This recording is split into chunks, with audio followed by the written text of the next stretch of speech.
আসসালামু আলাইকুম এভরিওয়ান। তো প্রথমে মাপ চাই দিতেছি তুমগো কাছ থেকে। তো অনেক লেট হইতেছে গল্পটা দেওয়ার জন্য। আসলে গল্পটা আমার লেখা ছিল না, তো এখন পুরোপুরি শেষ, তাই গল্পটা পুরোটাই তুমগো মাঝে হাজির করলাম। আশা করি তোমরা পুরো গল্পটা দেখবা আর এনজয় করবা। আর লাইক কমেন্ট করতে কিন্তু একদম ভুলো না। আর চ্যানেলে নতুন হয়ে থাকলে চ্যানেলটা সাবস্ক্রাইব করো। তো আর বেশি দেরি না করি, চলো আমরা গল্পটা শুরু করি। বাসার ভিতরে ঢুকতেই আমি অবাক হয়ে গেলাম। বাসাটা অনেক সুন্দর, অনেকটা সাজানো গুছানো। একজন এসে বলল, রাইসা আই মা, ভিতরে আই। আমাকে তার সাথে দেখে অনেকটাই অবাক হই। তখন রাইসাকে উদ্দেশ্য করে বলে, ও কি অনন্ত নাকি? রাইসা বলল, হ্যাঁ বাবা, ও অনন্ত। তার মানে উনি হলো রাইসার বাবা।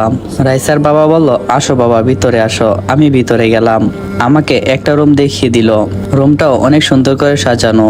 একটু ফ্রেশ হয়ে নিলাম আর শুয়ে পড়লাম। তখন কেউ এসে আমাকে ডাক দিল। তাকে দেখি রাইসা। রাইসা বলল, এই খেতে চলেন। আমি বললাম, আমার খিদে নেই, তুমি খেয়ে নাও। রাইসা বলল, না চলেন আমার সাথে। আমি বললাম, সত্যি আমার খিদে নেই। রাইসা বলল, আমি জানি তোমার খিদে আছে না আছে, তো চলো আমার সাথে। আমি আর কথা না বাড়িয়ে রাইসার সাথে চললাম। গিয়ে দেখলাম ডাইনিং টেবিল, যেখানে সবাই আমাদের জন্য অপেক্ষা করছে। আমি আর রাইসার সিঁড়ি দিয়ে নামছি। অনেকেই আমাদের দিকে হা করে তাকিয়ে আছে। আসলে তাদের যৌথ পরিবার, তাদের ফ্যামিলির সবাই একসাথেই থাকে। খাবার টেবিলে গিয়ে বসলাম। খাবার টেবিলে কেউ কোনো কথা বলল না। খাবার শেষে রাইসার বাবা বলল, তো অনন্ত, আমি তোমাকে কিছু কথা বলতে চাই। রাইসা তোমার সম্পর্কে আমাকে সবকিছু খুলে বলছে। আমি বললাম, জি বলেন। রাইসার বাবা বলল, তুমি কি লেখাপড়া করতে চাও নাকি বিজনেস? আমি বললাম, আমি প্রথমে লেখাপড়া শেষ করব, তারপর বিজনেস নিয়ে ভাববো। রাইসার বাবা বলল, আচ্ছা তুমি কাল থেকে রাইসার সাথে কলেজে যাবে। আমি বললাম, আচ্ছা। আরো কিছুক্ষণ তাদের সাথে গল্প করে রুমে চলে আসলাম। রুমে এসে ভাবতে লাগলাম আমার সেই অতীতের কথা। এক সময় আমার কাছে সব ছিল, কিন্তু আজ আমি শূন্য। তা নিয়ে আমার কোনো আক্ষেপ নেই। এসব ভাবছি আর চোখ দিয়ে পানি পড়ছে। তখন রাইসা এসে বলল, এই কান্না করছেন কেন?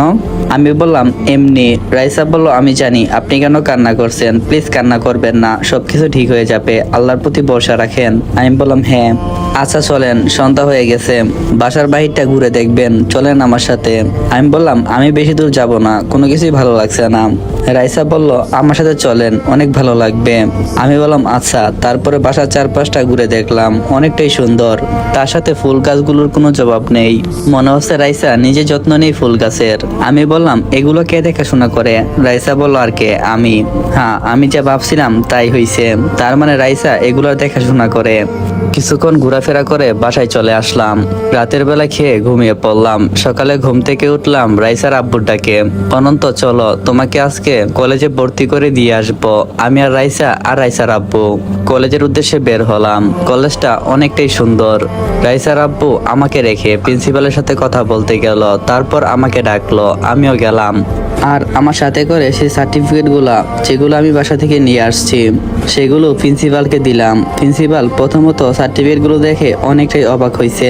তার চেয়ে অবাক হয়েছে লাস্টে যে পরীক্ষাটা আমি দিছিলাম, তিনি কিছুতেই বুঝে উঠতে পারছেন না এত মেধাবী একটা ছেলে কি করে এত খারাপ রেজাল্ট করলো। আমাকে বলল, তোমার কি কোনো সমস্যা হয়েছিল যার কারণে তুমি পরীক্ষা দিতে পারো নাই? আমি বললাম, না স্যার, সবকিছু বিশ্বাসের উপর ডিপেন্ড করছিল।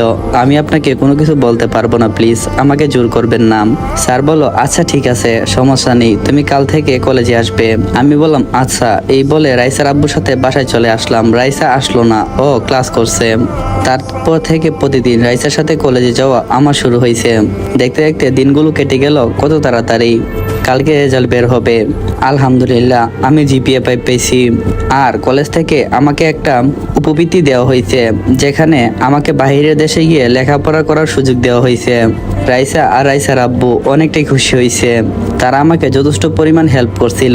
তার কারণেই তো আমি কোনো কিছু করতে পারছি। আজকে 5 তারিখ আর 7 তারিখে আমি চলে যাব। রাইসাকে দেখে বোঝা যাচ্ছে ওর মন খারাপ, তাই তাকে জিজ্ঞাসা করলাম, রাইসা বলল, হ্যাঁ অনন্ত বলো। আমি বললাম, তোমার কি মন খারাপ? রাইসা বলল, না, আমার তো অনেক আনন্দ লাগছে। আমি বললাম, আনন্দ কেন? রাইসা বলল, এই যে আপনার সব স্বপ্ন পূরণ হবে।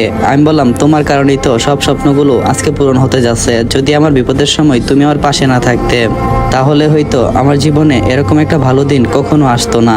রাইসা বলল, তুমি একটা পাগল। আমি বললাম, সত্যি আমি একটা পাগল। যদি পাগল না হতাম তাহলে কি অল্পতেই ওদেরকে বিশ্বাস করতাম?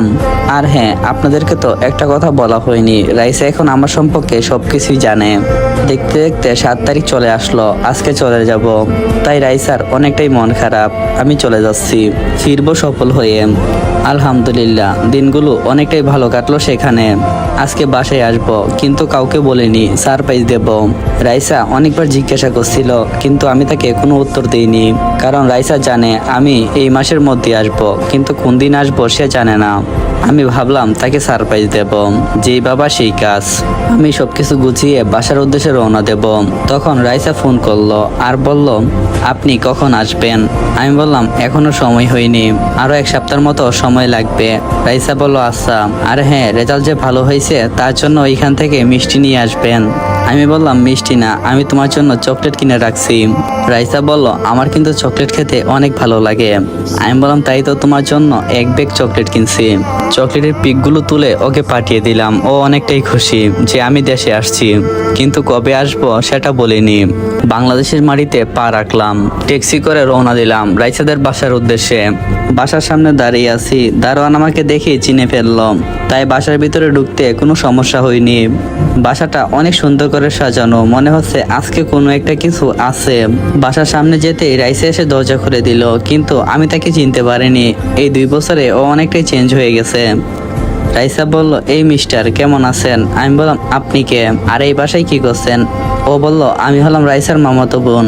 একটু সামনে যেতেই রাইসার বাবা বলল, অনন্ত কেমন আছো? আমি বললাম এই তো ভালো। রাইসা, যা অনন্তকে ওর রুমে দিয়ে আই। মেয়েটাকে ইশারা দিয়ে বলল। মেয়েটা আমার পাশে আসলো, তার মানে ও রাইসা। দেখতে অনেকটাই সুন্দর হয়েছে। রাইসা বলল, চল চল হারামি, তোকে নিজের রুমে নিয়ে যাই। আসবি আমাকে বললি না, তোর সাথে আমার কোনো কথা নাই। আমি বললাম, এতগুলো কথা শোনানোর পর বলছো যে আমার সাথে তোমার কোনো কথা নেই। আচ্ছা, কথা বলিও না, আমি না হয় অন্য একটা মেয়ের সাথে কথা বলবো। তখন রাইসা বলল, তোর মুখ ফাটাইয়া দিমু।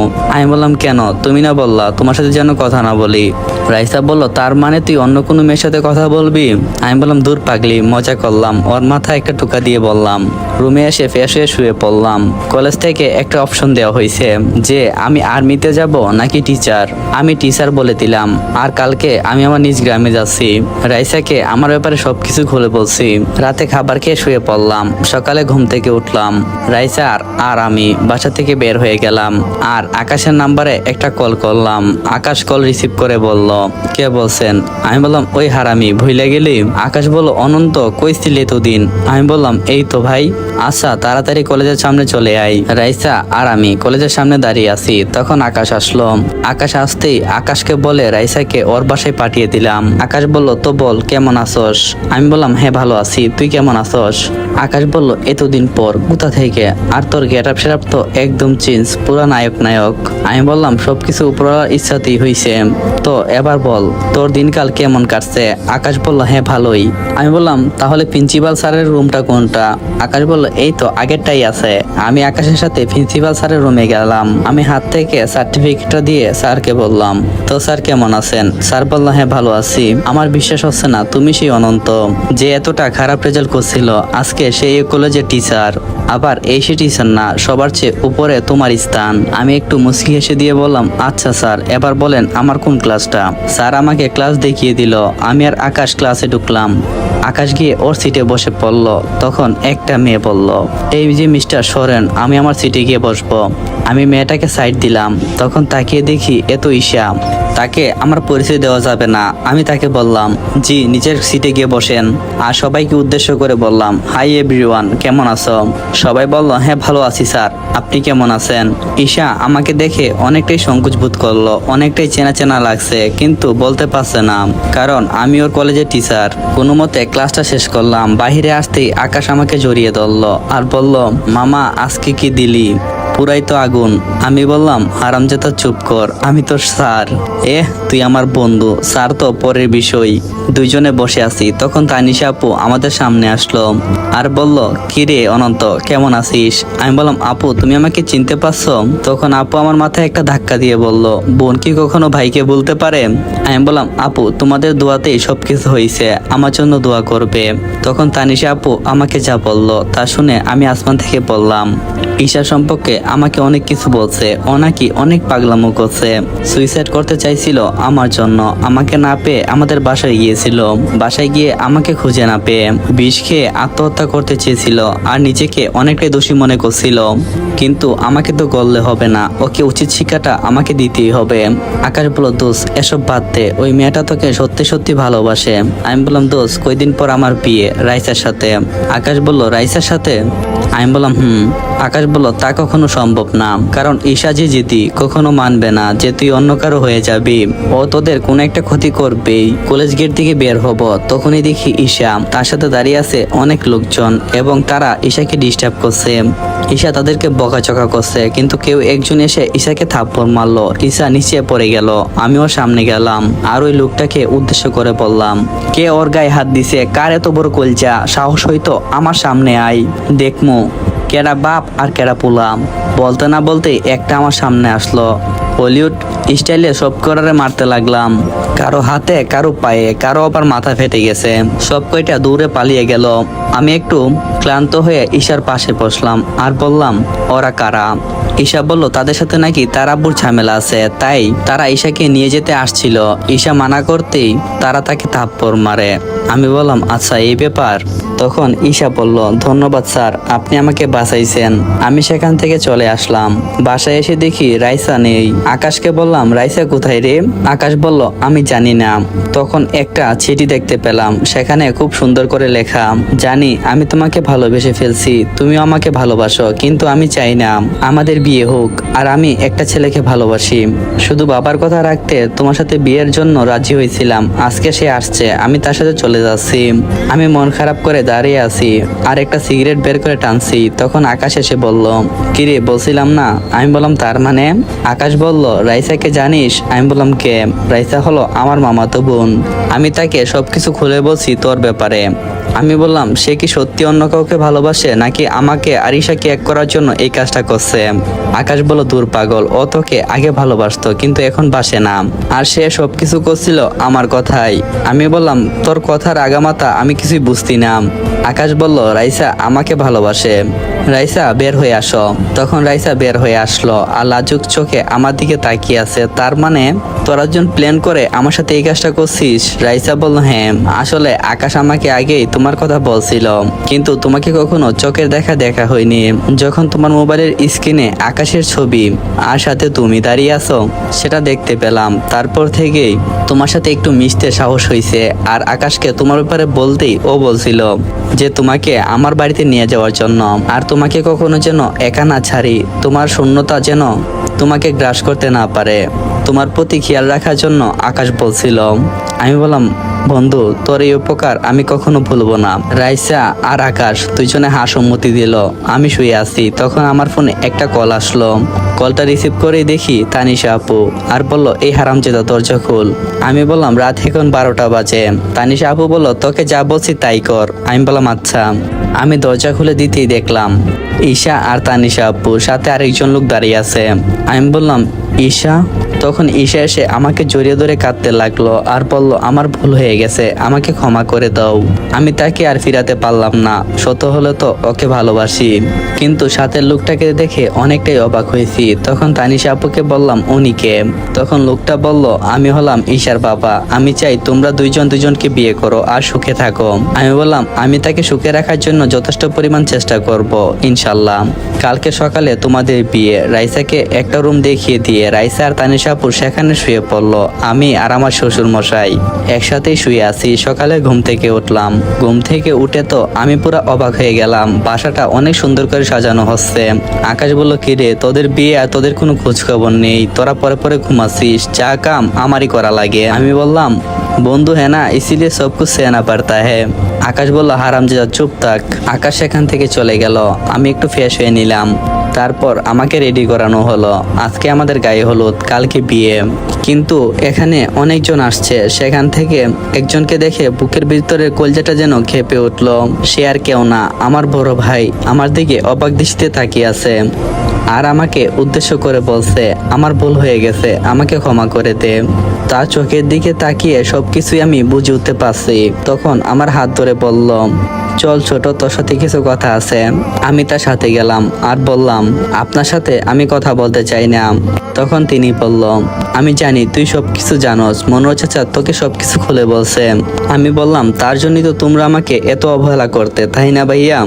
তখন ভাইয়া বলল, না পাগল, আমার ভুল হয়ে গেছে, সবই টাকার লোভ। আমি বুঝতে পারিনি যে তুই আমার জন্য কি ছিলি। তুই যাওয়ার পর আমি বুঝতে পারছি যে ভাই না থাকার যন্ত্রণাটা যে কতটা কষ্টদায়ক। এই বলে ভাইয়া আমার পায়ে পড়ে গেল। আমি আর নিজেকে কন্ট্রোল করতে পারলাম না।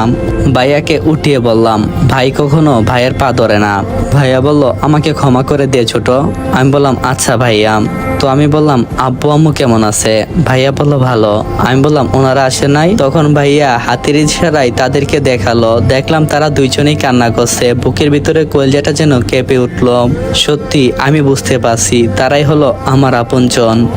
আর বাবা মায়ের উপর কখনো সন্তান রাগ করে থাকতে পারে না, যদি তারা তাকে শত অবহেলাও করে। আমিও পারলাম না, তাদেরকে ক্ষমা করে দিলাম।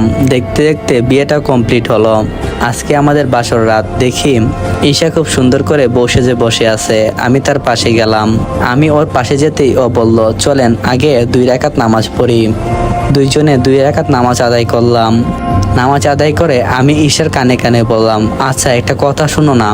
ঈশা বলল, কি কথা? আকাশ আমাকে বলল যে বাসর রাতে আমি যেন বিলাই মারি। আসলে বিলাইটা কি? ঈশা হাসতে শুরু করলো। আমি বললাম, বলো না। ঈশা বলল, আহারে আমার কচি খোকাটা। আমি বললাম, আমি তোমাকে কিছু প্রশ্ন করছি। ঈশা কোনো কিছু বলছে না, শুধু হাসছে। তারপর আর কি, দি এন্ড। মানে গল্পটা সেখানেই সমাপ্ত হলো। আর গভীরে আপনাদেরকে যেতে হবে না, ঘুমায়া পড়েন, রাত অনেক হয়েছে।